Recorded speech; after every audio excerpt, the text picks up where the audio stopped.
Assalamualaikum. Okey, hari ini kita akan belajar bab terakhir iaitu pemodelan matematik tingkatan 5. Okey, apa yang akan kita belajar pada hari ini? Okey, cikgu akan fokus kepada dua standard pembelajaran. Okey, yang pertama kita akan menerangkan pemodelan matematik dan yang kedua kita akan menyelesaikan masalah kehidupan sebenar melalui pemodelan matematik. Okey, dalam dunia kita ni, dalam kehidupan seharian, banyak sangat soalan-soalan yang belum terjawab. Belum terjawab bukan tak boleh jawab, belum terjawab. Belum terjawab. Okey, contohnya, adakah kenaikan paras laut akan memberikan kesan kepada negeri-negeri pesisiran pantai di Malaysia? Okey, maksudnya boleh nak jawab tapi kita memerlukan satu sistem. Maksudnya kita kena kaji dulu, kita kena ukur. Jadi itu semua persoalan-persoalan ini dapat kita ungkaikan dalam menggunakan pemodelan matematik. Okey, pemodelan matematik ni maksud dia kita perwakilkan bagi satu sistem atau senario untuk memahami masalah dunia sebenar dan meramalkan perlakuan masa depan. Jadi, maksudnya model matematik ni kita akan gunakan, kita akan ramalkan untuk senario-senario ataupun situasi pada masa akan datang. Maksudnya kita bukannya nak jadi ahli nujum, tapi kita nak ramalkan dengan data-data, dengan kiraan-kiraan yang orang kata yang logik. Okey, ini adalah masalah proses pemodelan lah. Okey, kita akan start dengan masalah dunia sebenar. Okey, tapi untuk contoh hari ini cikgu tak menggunakanlah masalah yang besar-besar. Okey, so yang pertama, ni yang pertama. Kaedah yang pertama kita nak kenal pasti dan kita nak tahu dulu apa masalah dia sebenarnya. Nak kira apa sebenarnya ni. Mendefinisikan masalah ni maksud kita nak tahu dulu masalah apa. Apa nak dikira. Ni maksud mendefinisikan masalah. Okey, kemudian bila dah tahu nak cari apa, nak kira apa, masalah apa, barulah kita akan membuat andaian dan juga kita nak mengenal pasti pemboleh ubah. Okey, kalau pemboleh ubah awak dah belajar dalam matematik ni, maksudnya selalunya pemboleh ubah ni kita akan gantikan dengan huruf-huruf biasanya X dan Y. Yang selalulah X dan Y. Ataupun masa kita akan gunakan sebagai T. T for time kan, masa. Okey. Bila kita dah andaikan, kita dah kenal pasti pemboleh ubah, kita akan mengaplikasi matematik untuk menyelesaikan masalah. Ni step yang pertama. Okey, bila kita dah mahir dengan yang pertama ni, okey, so barulah kita nak sahkan betul ke apa yang kita dah kira dekat sini. Yang warna kuning ni betul ke kita dah kira? Okey, dan boleh ke yang kita kira dekat warna kuning ni yang tadi tu kita nak gunakan untuk selesaikan masalah yang lain. Okey, kemudian bila kita dah tafsir, kita dah sahkan model matematik tersebut, kita akan memurnikan model matematik. Selalunya nak memurnikan model matematik ni kita memerlukan satu data yang lebih banyak lah. Jadi kalau data tu terlalu sikit, kita tak boleh nak memurnikan model tersebut. Sebab lebih banyak data, maksudnya nilai tersebut adalah lebih jitu. Okey, bila dah memurnikan dan yang terakhirlah barulah kita akan melaporkan dapatan. Maksudnya melaporkan dapatan ni maksudnya kita nak just record sahajalah laporan daripada apa yang kita dah buat kat sini. Okey, so mula-mula sekali cikgu tak nak terus go through untuk semua. Cikgu nak pergi ke sini saja dulu. Yang petak warna grey ni ada 3 benda iaitu berdasarkan situasi kita nak kenal. Okey, kita nak kenal kat sini masalah, kita nak kenal kita nak membuat andaian dan juga kita nak kenal pasti pemboleh ubah. Okey, ini adalah contoh dia. Kita nak kenal masalah, kita nak membuat andaian dan kita nak mengenali pemboleh ubah.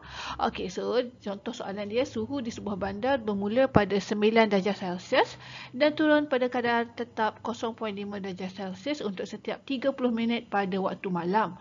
Berapakah suhu bandar tersebut selepas 4 jam? Okey, so kita nak tahu dulu masalah. Masalah ni maksudnya apa yang kita nak kira? Okey. So masalah dia, okey, sebelum kita tahu apa yang kita tahu dululah. Okey, dalam masalah kita nak tahu apa yang kita tahu, apa yang kita nak kena kira. Okey, so diketahui suhu awal dan kadar penurunan suhu. Okey, so kita tahu suhu awal 9 dan juga turun kadar penurunan dia adalah 0.5 darjah Celsius untuk setiap 30 minit. Okey, itu apa yang kita tahu. Apa yang kita nak tahu. Apa yang kita nak tahu, kita nak cari suhu di bandar itu selepas 4 jam. Okey, so ini adalah masalah dia lah. Okey, andaian. Untuk menyelesaikan masalah ni, apa andaian yang perlu kita buat?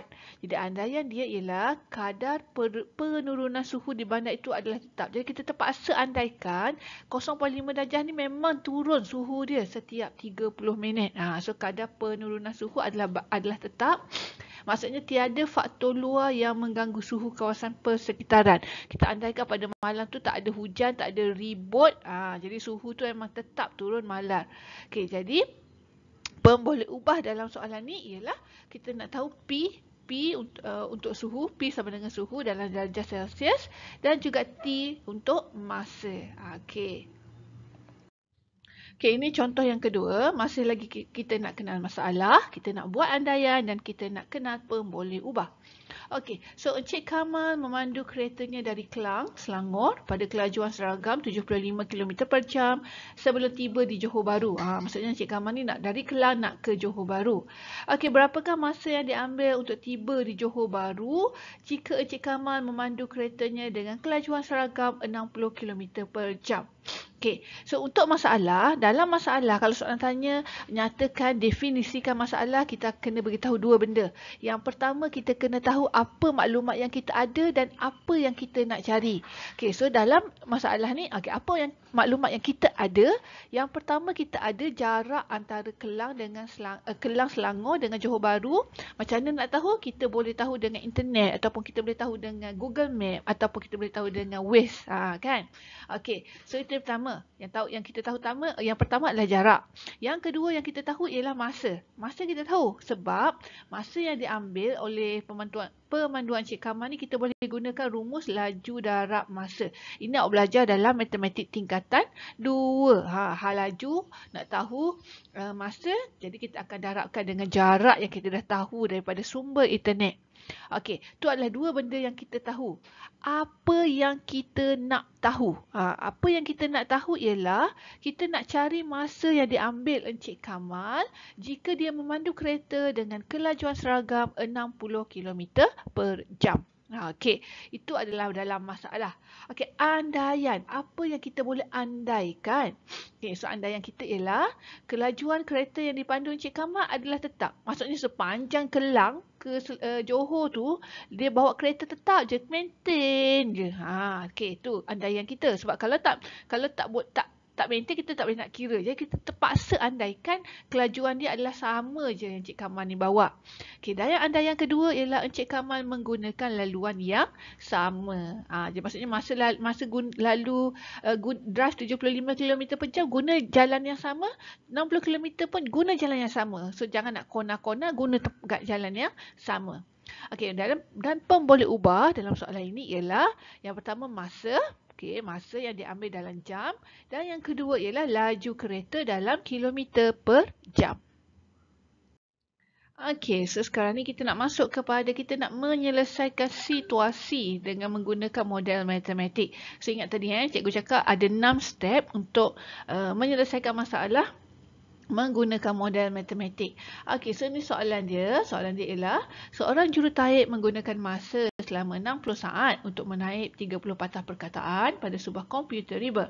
Jika jurutaib itu menggunakan komputer riba yang sama untuk menaip, berapakah masa yang diperlukan untuk menaip 450 patah perkataan? Okey, so step pertama adalah kita nak mendefinisi masalah. Okey, macam cikgu cakap tadi, kalau kita nak mendefinisi masalah, kita kena bagi tahu dalam tu apa yang kita tahu dan apa yang kita nak tahu. So kat sini kita tahu, okey. So okey. So kita tahu kat sini kita nak cari menentukan masa yang diperlukan untuk menaip ni 450 patah perkataan. Ni yang kita nak tahu. Okey, dan yang kita tahu semakin banyak bilangan patah perkataan semakin lama masa diperlukan. Oleh itu masa berkadar secara langsung dengan bilangan perkataan. Okey, ini berkadar langsung ni awak dah belajar dulu dalam topik pertama tingkatan 5. Okey, selepas kita mendefinisikan masalah, step kedua ialah kita membuat andaian dan pemboleh ubah.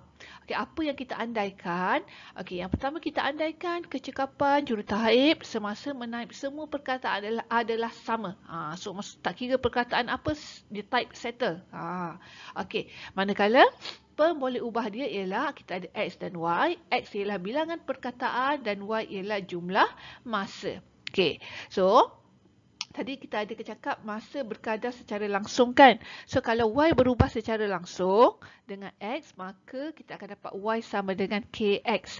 Y sama dengan KX ini adalah persamaan linear. Okey, ini adalah persamaan linear. Okey, next step ketiga kita akan mengaplikasikan matematik untuk menyelesaikan masalah. Okey, so kita gantikan Y sama dengan 60 dan X sama dengan 30 dalam Y sama dengan KX. Okey, so cikgu gantikan ni dalam persamaan yang kita dapat ni yang berubah secara langsung. Okey, so 60 sama dengan K kurungan X adalah 30. Jadi cikgu akan dapat K sama dengan 60 bahagi 30 iaitu K sama dengan 2. Jadi okey, so K sama dengan 2 Jadi apabila X sama dengan 450 ni, menaip 450 patah perkataan. Okey, so Y sama dengan, okey, Y kita tak tahu. Okey, K tadi kita dah dapat kat sini 2 darab 450 maksudnya 900. Apa 900 ni? Jadi jumlah masa yang diperlukan ialah 900 saat untuk menaip 450 patah perkataan. Okey, ini baru step ketiga. Step yang keempat kita nak menentusahkan dan mentafsir penyelesaian. Okey, so macam yang saya cakap tadi, ini adalah graf untuk perubahan secara langsung. Okey, Y berubah secara langsung, Y sama dengan 2X. Okay, kita akan dapat satu garis lurus yang melalui titik asalan. Okey, tapi model fungsi linear Y sama dengan 2X tidak dapat digunakan untuk semua situasi. Maksudnya mungkin hari esok dia demam ke? Jadi adakah kita masih lagi boleh menggunakan model ni kalau keadaan fizikal dia tak sama dengan hari ni? So kita tak boleh digunakan untuk semua situasi. Okey, memurnikan model matematik. Okey, memurnikan model matematik. Okey, macam cikgu cakap dah, pemurnian model tidak dapat dilakukan kerana maklumat yang diberikan adalah terhad. Jadi kalau kita nak memurnikan suatu model, kita memerlukan data yang lebih banyak, okey, untuk mendapatkan keputusan yang lebih jitu. Okey, dan last sekali adalah melaporkan dapatan, iaitu kita buat laporan lah berdasarkan tafsiran penyelesaian yang diperolehi. Wah, okey. Seterusnya ini adalah soalan untuk menyelesaikan masih lagi menggunakan model matematik. Okey, banyak cikgu tertinggal grafik kat sini, tapi tak apalah. Okey, so ini adalah soalan dia. Sebuah syarikat menjual kalkulator ingin membuat model keuntungan jualan. Okey, jadual kat sebelah ni menunjukkan jumlah keuntungan. Okey, ini jumlah keuntungan apabila bilangan kalkulator yang dijual. Okey, tentukan keuntungan maksimum syarikat itu. Okey, so sebab kita nak menyelesaikan menggunakan model matematik, memang kita kena start dengan masalah. Apa masalah kat sini? So masalah kat sini ialah kita nak mendapatkan model keuntungan jualan syarikat itu dan kemudian kita nak menentukan keuntungan maksimum. Okey, so next yang kedua ialah kita nak membuat andaian dan pemboleh ubah. Apa yang kita nak andaikan? Okey, so kita nak andaikan bahawa keuntungan maksimum dicapai pada suatu paras jualan tertentu dan jumlah keuntungan maksimum bukan dicapai berdasarkan bilangan unit kalkulator yang dijual. Maksudnya kalau awak tengok jadual kat sini, okey, bila 3,000 unit, keuntungan 270,000. Tapi bila 6,000 unit, dia mengalami kerugian sebanyak 90,000. Jadi maksudnya tak semestinya kalau makin banyak kalkulator dijual, makin banyak untung dia. Okay, so ini adalah andaian kita. Ni jumlah keuntungan maksimum bukan dicapai berdasarkan bilangan unit kalkulator yang dijual. Okey. Okey, dua pemboleh ubah yang terlibat ialah yang pertama bilangan kalkulator dan yang kedua ialah jumlah keuntungan. Inilah pemboleh ubah dia X dan P. Okey, step yang ketiga kita nak mengaplikasikan matematik. Okey, so ini kaedah ialah cikgu akan lakarkan graf PX melawan X. Okey, so cikgu labelkan dulu X dia adalah 1000, 2000 sampailah 6000 lah. Tengok jadual ni ada 6000 kan. Manakala untuk PX cikgu akan labelkan menggunakan negatif 100,000, kosong, 100,000, 200,000, 300,000. Okey, so next yang pertama. Bila X sama dengan kosong, keuntungan dia negatif 90. Okey, so kat sini atas sikit daripada negatif 100,000. Okey, bila X 1000, 110,000 di sini. Okey, bila X 2000, 230,000. Bila X 3000, okey. Dan bila X 4000, okey kat sini. 5,000. Okey. So, bila cikgu gabungkan semua ni, dia akan membentuk satu graf kuadratik. Okey, jadi kita tengok kat sini keuntungan maksimum adalah sebanyak RM270,000 apabila 3,000 unit kalkulator dijual. Keuntungan maksimum adalah di sini. Okey, so step yang keempat, kita nak menentusahkan dan mentafsir penyelesaian. Okey, so kita tahu ini adalah fungsi kuadratik. Kalau fungsi kuadratik ialah AX kuasa 2 tambah BX tambah C.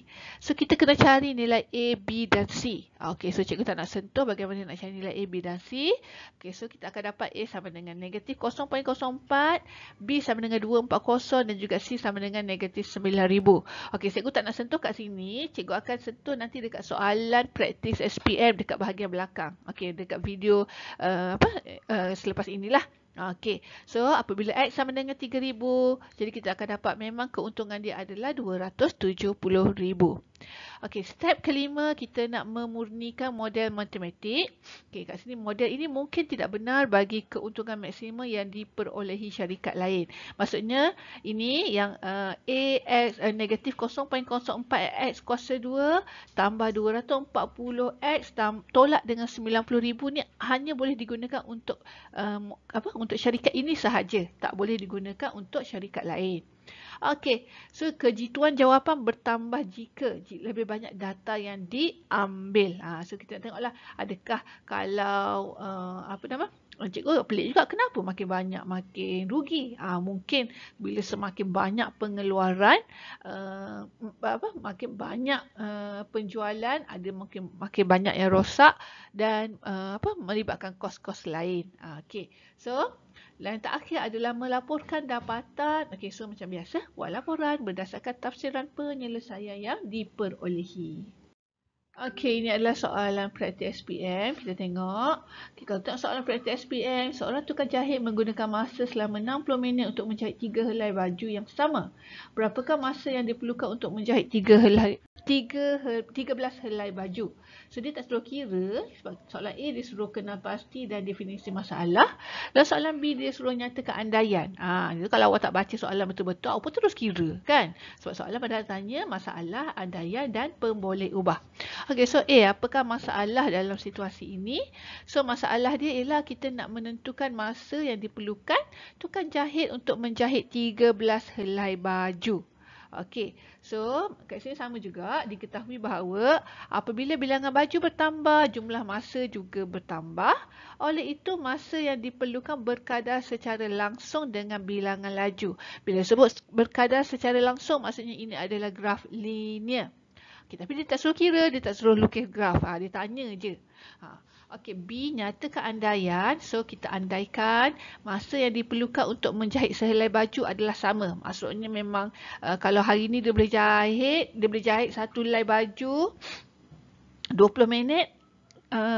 Setiap kali nak jahit memang 20 minit fix siap, 20 minit siap. Okey, so kita andaikan itulah. Okey, dan jadi pemboleh ubah dia ialah X sama dengan bilangan baju, pemboleh ubah pertama, dan yang kedua, pemboleh ubah kedua ialah jumlah masa.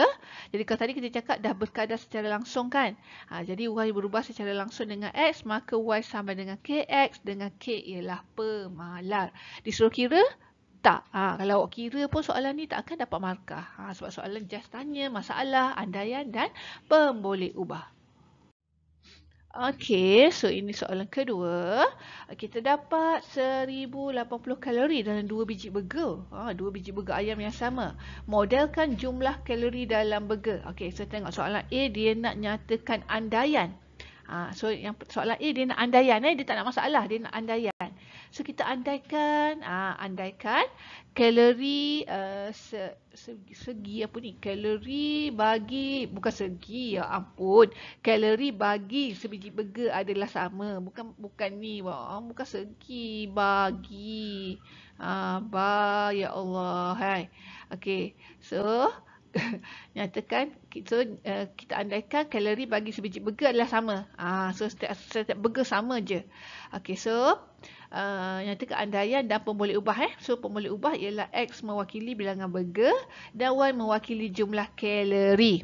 Okey, so kalau kita kata tadi kalau Y berubah secara langsung dengan X, okey, maka Y sama dengan KX dengan K ialah formula. Ialah kalau semakin banyak burger, semakin tinggilah kalori dia. Kalau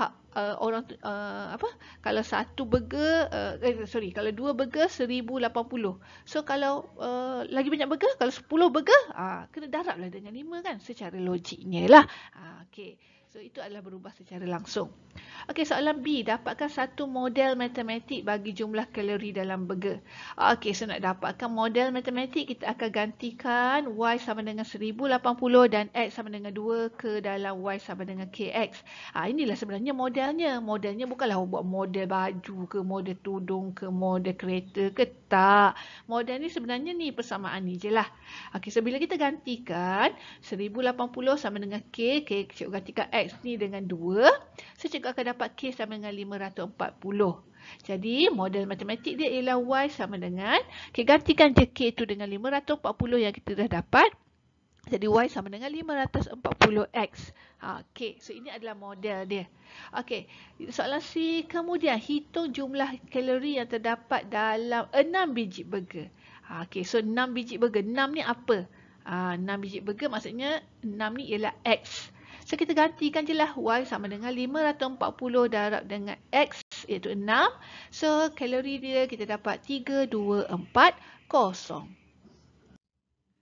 Okey, soalan yang terakhir, soalan ketiga. Okey, Raja menunjukkan satu graf halaju suatu jarah bagi T. Bina model matematik.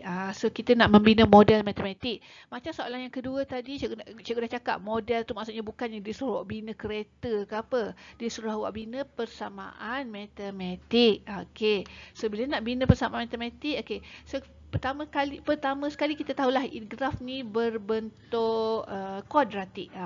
So kalau graf berbentuk kuadratik, persamaan dia ialah A T kuasa 2 tambah B T tambah C, di mana T ni ialah masa. Okey, so T ialah masa. Okey, so bagi koordinat 0, 12. Okey, ni koordinat kat sini. Ni koordinat ni berada di atas paksi Y. So maksudnya nilai X dia ialah 0. Okey, apabila koordinat 0, 12 kita gantikan. Okey, so maksudnya halaju V ialah 12. Kemudian cikgu gantikan X tu dengan 0. So ni 0, kuasa 2 0, tambah B darab 0, 0. Jadi cikgu akan dapat nilai C kan? Betul, sebab ni dah tak ada ni, semua jadi 0. So cikgu akan dapat C sama dengan 12. Okey, so ni macam soalan yang tadi yang cikgu cakap cikgu nak turunkan tu, bagaimana nak cari nilai A, nilai B dan nilai C. Okey, dia kaedah dia sama je. Okey, so ni koordinat yang pertama. Okey, so sekarang kita gunakan koordinat kedua, iaitu bagi koordinat 17. Okey, untuk koordinat 17, cikgu gantikan je. Okey, 7 kat sini. 7 ialah Y kan, iaitu V. Cikgu gantikan X dengan 1. So bila cikgu ganti 1 kuasa 2, 1 darab A tambah dengan B darab 1. Okey, so persamaan yang cikgu dapat ialah, okey, so kat sini A tambah B. 12 ni cikgu pindahkan. Jadi 7, 12. 7 ni 12 ni cikgu pindahkan jadi 7 tolak 12 itu negatif 5. So cikgu dapat satu persamaan iaitu A tambah B sama dengan negatif 5. Okey, so next ialah bagi koordinat 6, 12. Okey, koordinat untuk 6, 12 ialah, okey, cikgu gantikan dulu ni 12. X dengan 6. Okey, gantikan X dengan 6. Okey, 6 kuasa 2, 36. 36A tambah dengan B darab 6, 6B. Okey, so ni 12 kat sini cikgu tak nak. Cikgu nak pindahkan ke sana. So 12 tolak 12 ialah kosong. Jadi cikgu dah dapat persamaan dia ialah 36A tambah 6B sama dengan kosong. Maksudnya cikgu ada dua persamaan ni. Ni cikgu kira sebagai persamaan yang pertama dan ini ialah persamaan yang kedua. Alright, so macam mana cikgu nak cari nilai A dan B ni? Sebab cikgu nak bentukkan model ni. Model ni ialah persamaan. Okey, so macam mana nak bentukkan? Macam mana C dah dapat, cikgu nak cari A dan B. Okey, so ini adalah persamaan pertama dan ini persamaan kedua. Cikgu nak menggunakan kaedah penghapusan. Okey, bila cikgu nak guna kaedah penghapusan, cikgu nak hapuskan B. Cikgu pilih cikgu nak hapuskan B. So kalau cikgu nak hapuskan B, cikgu kena samakan pekali dia. So kat pekali dia kat bawah ni 6. So kat atasnya pun cikgu kena jadikan 6. Macam mana cikgu nak jadikan dia 6? Cikgu kena darab 6. Semua ni cikgu kena darab 6. So 6 A darab 6, 6A. B darab 6, 6B. Negatif 5 darab 6 ialah negatif 30. Okay, so ni persamaan yang pertama, semua ni cikgu dah darabkan dengan 6. Manakala ini adalah persamaan kedua, cikgu salin balik. Okay, macam mana cikgu nak hapuskan? Cikgu akan gunakan operasi tolak kat situ. 6 tolak 36. 6A tolak 36A, jadi negatif 30A. Okey, 6B tolak 6B dah hapus di situ. Negatif 30 tolak kosong. Ni negatif 30 tolak kosong kat sini ialah negatif 30. So, apakah nilai A? Okey, macam mana dapatkan nilai A? Negatif 30 cikgu akan pindah ke belakang kan? Ataupun cikgu akan bahagikan dengan negatif 30. So, kat belakang pun cikgu akan bahagikan dengan negatif 30. So, cikgu akan dapat A sama dengan 1. Okey, so C dah ada, A dah ada. Macam mana nak dapatkan B pula? So, cikgu akan gantikan nilai A dan A sama dengan 1 ni dalam persamaan yang pertama. Kenapa persamaan pertama cikgu? Persamaan kedua boleh tak? Boleh, tak ada masalah. Tapi cikgu lebih suka persamaan pertama sebab nilai nombor kat sini lebih kecil. Okey, so bila cikgu gantikan A dengan 1, A tambah B sama dengan negatif 5. So, B sama dengan negatif 6. So, cikgu dah dapat semua orang kata nilai A, B dan C. Maka model matematik bagi hala juzara ialah, okay, gantikan je dalam persamaan ni. V sama dengan, okay, A ialah 1 kan. 1 tak tulis pun tak apa. So, 1T kuasa 2 tolak dengan 6. Ni sebab B ialah negatif 6. Tambah dengan 12 iaitu C kat belakang. So, ini adalah model matematik. Ingat, model tu bukannya model barang, bahan ke apa. Model tu ialah persamaan. Okey, so itu sahaja untuk hari ini tentang pemodelan matematik. Dia simple je, jangan fikir susah, fikir mudah. Dan ingat, jangan buat perkara sia-sia kerana hidup ini terlalu singkat untuk dibazirkan. Itu sahaja, terima kasih. Assalamualaikum.